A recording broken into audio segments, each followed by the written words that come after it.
অবশেষে হেলিকপ্টারের শীতল ধাতব মেঝেতে শুয়ে নিজ বাসভূমিতে ফিরলেন pilot Asim Javad Rifat.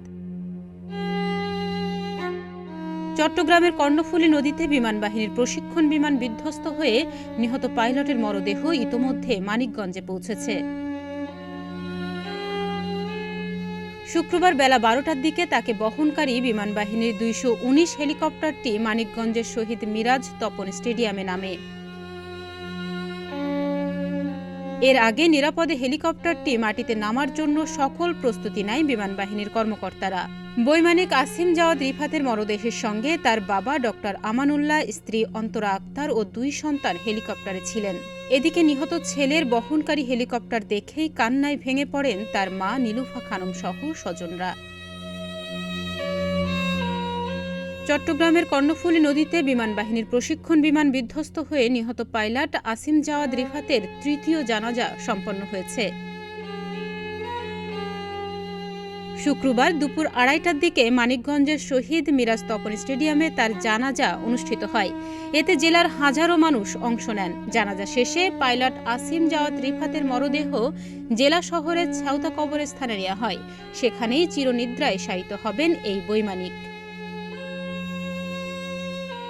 বিমানবাহিনীর wing commander Annu জানান, নিহত বৈমানিক আসিম জাওয়াদ রিফাতের মরদেহ নিয়ে মানিকগঞ্জে পৌঁছানোর আগে গার্ড অব অনার দেওয়া হয়। পরে তার মরদেহের কফিনটি একটি ফ্রিজিং গাড়িতে রাখা হয়। এর আগে গতকাল বৃহস্পতিবার সকাল 10:30টার দিকে চট্টগ্রামের পতেঙ্গা জহুরুল হক বিমান ঘাঁটি থেকে বিমানবাহিনীর একটি প্রশিক্ষণ বিমান উড্ডয়ন করে। এর কিছুক্ষণ পরেই বিমানে যান্ত্রিক ত্রুটি দেখা দেয় এবং বিমানটিতে আগুন ধরে যায়। পরে কর্ণফুলী নদীতে ভূপাতিত হওয়ার আগেই বিমানে থাকা বৈমানিক উইং কমান্ডার সোহান ও বৈমানিক squadron leader Asim Jawad parachute দিয়ে নদীতে নামলেও আহত হন।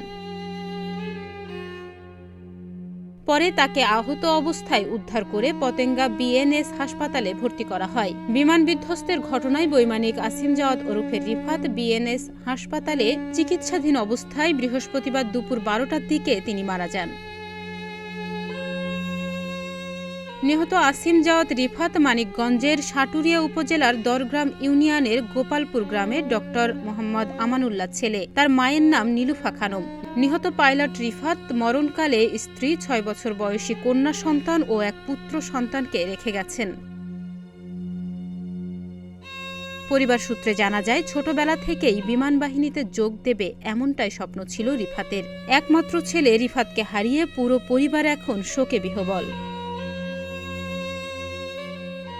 ডেস্ক রিপোর্ট, প্রতিদিনের বাংলাদেশ।